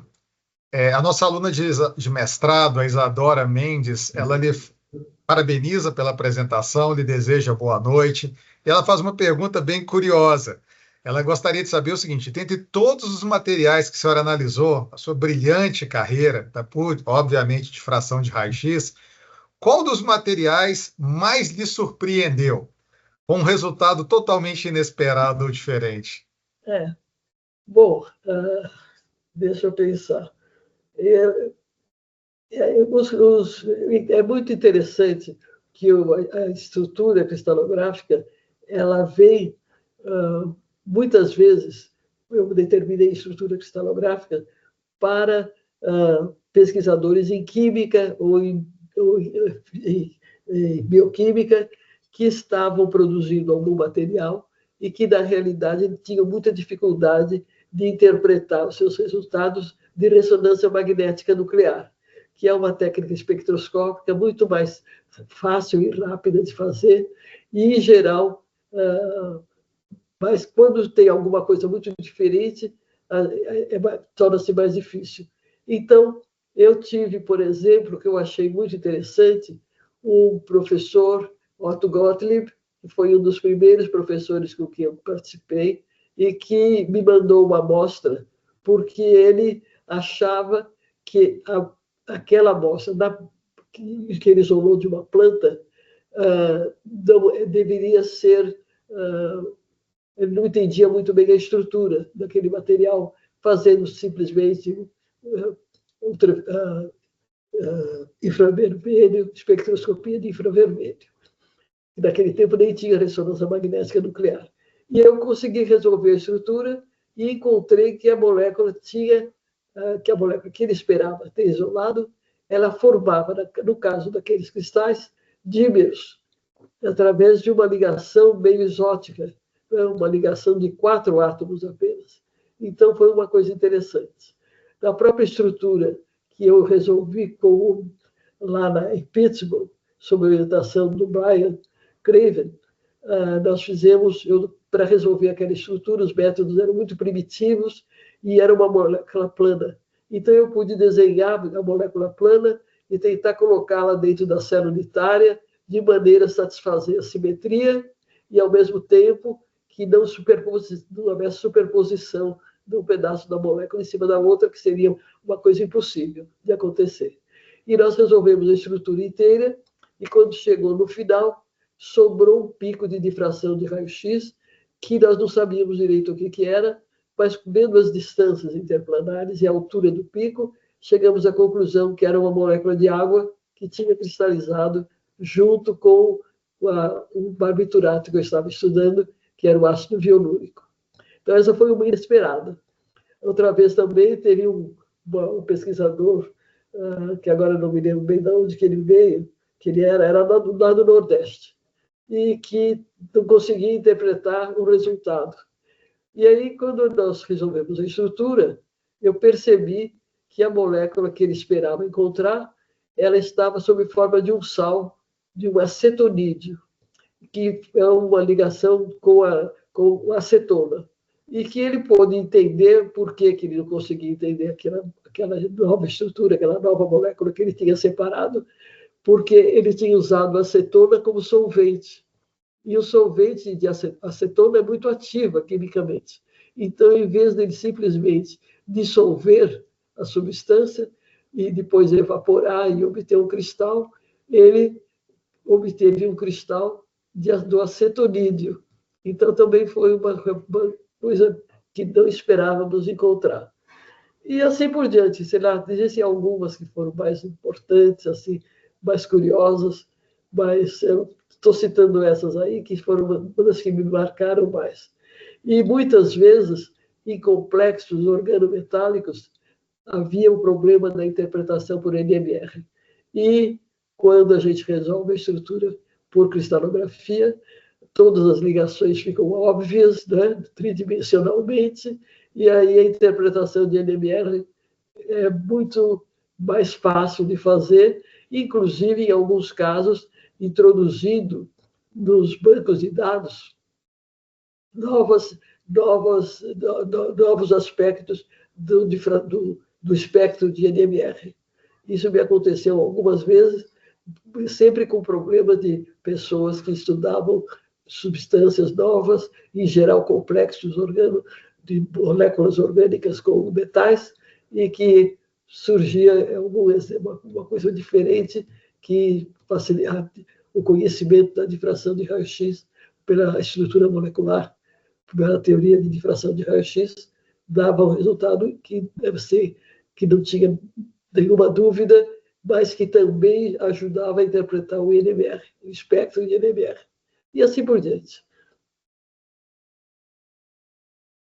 Ótimo, professor. Professor, uma curiosidade agora da minha parte. A senhora provavelmente deve ter acompanhado a, vou dizer assim, a situação pela qual passou Dan Shetman, quando ele propôs os quase-cristais e todo o que se desenrolou com o Linus Pauling depois, né, da publicação. A senhora chegou a acompanhar esse tipo de discussões? A senhora viu, trabalhou com os quase-cristais também? Eu nunca trabalhei, nunca encontrei um quase cristal. Eu acho que eles são muito poucos, eles são raros. Não é uma coisa que ocorre facilmente. E a própria interpretação, para mim, sempre me pareceu meio estranha, porque ela é interpretação qualitativa. Qualitativa, eu quero dizer que você não, não determina as densidades eletrônicas e vê realmente como é que os átomos estão colocados.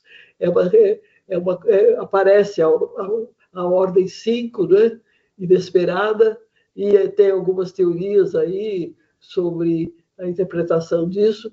Inclusive, eu assisti um seminário do Schertman e eu perguntei para ele, escuta, e a parte concreta de determinar realmente a posição de todos esses átomos e fazer essa análise de uma maneira... Ele falou, bom, isso ainda não fizemos. Não sei se alguém já fez, mas me parece uma coisa muito curiosa, eu acho muito interessante, mas como nunca me ocorreu de encontrar nenhum elemento, em geral são cristais minúsculos, né? Quase nada, fragmentozinho minúsculo. Então, nunca entrei em contato com isso. Mas é muito interessante. Eu não coloquei, porque nem que eu saiba, no Brasil, ninguém trabalhou muito com isso, né? Então, ao passo que as moléculas comuns, as proteínas, a única coisa que eu gostaria de mencionar, mas foge à difração de raio-x, é a difração de nêutrons, que fica bem mais complexa a análise, mas que é toda feita de uma maneira coerente, baseado nos mesmos princípios de teoria de grupos, para determinar os grupos espaciais, só que aí os grupos espaciais, como você tem a possibilidade de spin-up e spin-down, do sinal magnético ser negativo ou positivo, o número de todas as classes cristalinas, os grupos de Bravais, isso daí tudo não muda muito, mas dos grupos espaciais muda muito. Em vez de 230, eu agora não me lembro exatamente quantos são, mas cerca de 900 grupos espaciais magnéticos existem e que é importante levar em conta quando se faz difração de nêutrons. Infelizmente, no Brasil, até hoje, não temos nenhuma fonte de nêutrons suficientemente forte para fazer uma difração. Eu tentei estimular o pessoal do IPEM, o Parente, não sei se você já ouviu falar, era um pesquisador muito bom, e nós fizemos um projeto para a FAPESP, e ele tentou, com aquela fonte fraca de nêutrons que tem lá no IPEM, fazer experiências, e realmente conseguiu fazer algumas experiências. Não foi pesquisas de novas estruturas magnéticas, mas ele conseguiu tirar dados e mostrar, por exemplo, a estrutura de óxido de ferro, não sei se era qual deles, enfim, que é magnético, acho que é o óxido férrico, eu não sei bem, mas é um deles que é magnético, e deu realmente os picos lá de todos os possíveis picos de difração devidos às diferenças dos espalhadores não serem todos idênticos, né? O ferro tinha propriedade magnética que interage com o nêutron e, portanto, dá outra difração nova devido à estrutura magnética. Mas foi muito interessante. Então, é o que eu posso dizer. Nunca me envolvi com essas substâncias raras. Nunca encontrei, nunca me deparei com elas. Ótimo. Professora, nós temos aqui também uma pergunta da nossa aluna de doutorado, a Aline Lara. Até me emociono com as palavras dela. Realmente faz jus o momento às palavras dela. E ela fala que é uma grande alegria e honra poder ouvir a senhora, cuja trajetória pioneira na ciência brasileira é, sem exagero, inspiradora. Novamente, eu concordo com a aluna. Acho que ela foi muito feliz. E ela fala o seguinte, que a atuação da senhora rompeu barreiras em um cenário historicamente dominado por homens, e seu trabalho segue sendo uma referência de excelência e resistência. E aí vem a pergunta, né? Ela gostaria de saber como a senhora vê o papel das mulheres na ciência hoje. Se a senhora acha que as áreas de química e física estão mais abertas para as mulheres no passado e o que ainda falta para melhorar. Para terminar, ela agradece a senhora, né, por abrir caminhos para tantas outras mulheres, ela inclusive, e a sua história por inspirar tantas outras. Muito obrigada pelas palavras dela de carinho e enfim, de consideração. Agora, sobre o papel da mulher na ciência, eu acho que é uma coisa que, principalmente na nossa cultura brasileira, estamos ainda em gestação, por assim dizer. Não é? Eu tive muita facilidade porque, desde da minha família, o meu pai, principalmente, minha mãe, davam muito valor ao estudo. E nunca, embora não fossem pessoas assim economicamente muito bem estabelecidas, eles fizeram questão absoluta de que eu e minhas irmãs fôssemos para colégios, escolas de bom nível, tanto para fazer o ensino fundamental como o segundo grau, e, além disso, estimulou que eu fosse para a universidade. Eu me lembro até que meu pai me contava que um amigo dele, advogado, disse que como eu tinha terminado o segundo grau, sabia um pouco de inglês, eu já podia arrumar um emprego. Aí o meu pai disse que não, a minha filha quer estudar e eu vou apoiar até quanto for necessário. E realmente ele fez isso comigo e com minhas duas irmãs. E a todos nós três tivemos carreiras muito satisfatórias, digamos assim. Minha irmã Doraci se dedicou à física médica e a Zoraide, a minha irmã mais nova, se dirigiu para física de estado sólido, crescimento de cristais, isso aí. Então, eu acho que, no meu caso, eu nunca tive assim, muita dificuldade. Eu acho que existe uma barreira, que eu acho que é uma barreira que não depende mais de grandes conquistas, porque as leis de direitos da mulher já estão muito bem estabelecidas, existem leis que protegem a mulher contra a violência, tanto verbal, abusos verbais, depreciativos, que muitas vezes certos homens fazem. Já tivemos várias heroínas ainda que trabalharam pelos direitos da mulher, direitos legais. E agora, o que falta um pouco é estimular as meninas da mesma maneira como se estimula os rapazes, nessa sociedade tecnológica que nós vivemos, em que não existe mais aquela necessidade extrema da mulher que se dedica exclusivamente à vida do lar. Não é? Antigamente, até bem pouco tempo, digamos, até mais ou menos no início da década de 40, por aí, a maioria das mulheres que eu conhecia tinham muitos filhos. Então, tão ocupadas com tantos filhos, não havia como ter tempo de fazer mais nada. Então, a parte científica, cultural, ficava em segundo plano. Mas hoje em dia, com a facilidade que nós temos da universalização do ensino básico, desde o primário até o segundo grau, as mulheres têm todas as portas abertas. E eu tenho encontrado muitas alunas que vêm até de escolas técnicas, que é meio raro isso, porque nas escolas técnicas a predominância é, em geral, masculina. Agora, por quê? Até nas escolas técnicas a predominância é de rapazes. Porque as crianças do sexo masculino são, desde cedo, induzidas a gostar de brinquedos próprios para desenvolver a mente de engenheiro, digamos assim, de atividades assim. Então, isso eu acho que é muito importante, mudar esse aspecto. Chega na hora de... Eu, por exemplo, sempre compro brinquedos, presentes para os meus netos, né? E bisnetos até. E o que acontece? Você entra numa loja, o vendedor pergunta, é menino ou menina? Você disser que é menina, lá te leva para quê? Para as futilidades da maquiagem, e carrinho de neném, e cozinha, que eu não sei mais o quê, aparelhos domésticos, né?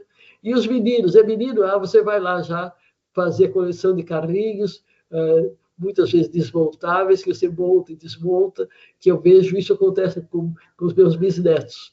Então, a menina não precisava mais ser tão estimulada a gostar de coisas do lar, porque a vida dela não é de ter muitos filhos. Em geral, as pessoas têm um número limitado de filhos. Quase todas as mulheres, hoje em dia, não precisam casar e ter filho desde os 15 anos de idade, né? Como era antigamente. As famílias queriam que as meninas casassem logo. Então, tinham que gostar das coisas do lar. Claro, hoje em dia já passou isso. A nossa civilização, hoje em dia, precisa de casais que convivam bem, têm poucos filhos, 2 filhos já é considerado muito, muitos param no primeiro, e a mulher, então, tem muito mais tempo livre para gastar a sua vida intelectual das diferentes áreas, né? Área de exatas, área de medicina, área biológicas, de arte, cultura. Então, eu vejo que as mulheres, talvez por causa da educação, elas tendem mais para as áreas biológicas, por exemplo. Das faculdades de medicina, hoje em dia já se sabe que tem mais de 50% de alunas mulheres. E é muito comum, você em qualquer clínica, de qualquer especialidade, você encontra médicos e médicas. Então, na área de exatas é que fica a coisa mais complicada. Eu acho que porque desde o começo as próprias famílias acham que as áreas de exatas é profissão de menino. Eu tenho uma amiga que ela resolveu ser química. E a mãe dizia, mas isso é profissão de homem. A mãe falava isso, a mãe de agora, desse século. Como é que você pode aceitar isso? E quando ela passou no vestibular para estudar química, a mãe ficou muito aborrecida, que ela tinha escolhido uma péssima área para trabalhar. Se ela tivesse ido fazer um curso de pedagogia ou de letras, uma coisa assim, teria se considerado muito mais razoável, né?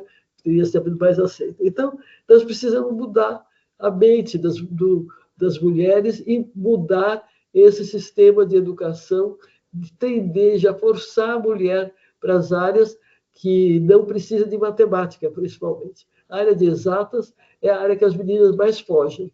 Então, em química, por exemplo, tem muita menina. Em bioquímica tem muita. Eu acho que já está feito o avanço. Agora, na área de física e das próprias engenharias, nós vemos que temos ainda muito poucas mulheres. Mas elas estão evoluindo, estão conseguindo, eu sou muito otimista e eu acho que isso vale tanto para o homem como para a mulher, porque os homens já não ficam tão chocados quando tem uma companheira engenheira, mulher, e sabem do valor delas, e mesmo na área administrativa de empresas e tudo mais, muitas mulheres se salientam muito e se saem muito bem. Então, eu acho que nós estamos no caminho certo. Se tudo correr bem, não acontecer um desastre ambiental completo, ou uma guerra desses malucos que estão por aí fazendo guerra, né? Então, nós vamos chegar a uma situação em que a sociedade vai ser mais igualitária. Muito bonitas suas palavras, professor. Eu sou filho de feminista, casado com uma feminista, e o lugar da mulher é onde que a mulher quiser estar, né? Então, acho realmente muito bonito. Professor, o nosso aluno de mestrado, Pablo Oliveira, ele lhe deseja boa noite, lhe parabeniza, né? E parabeniza também pela colaboração no desenvolvimento da cristalografia brasileira. E ele gostaria de saber se, ao longo da sua carreira, tá, quais foram, assim, na sua opinião, os marcos na evolução dessa técnica no Brasil, assim, que a senhora considera os mais importantes? Olha, eu. Bom, nós temos, aliás, um marco muito forte da mineralogia, né? Isso daí, eu acho que cada vez mais os grupos de mineralogos, né? Eles usam uma cristalografia moderna. Então, um grande marco foi quando o Honorato veio para o Brasil, não é? Que conseguiu fazer os primeiros cursos e tudo mais. Além disso,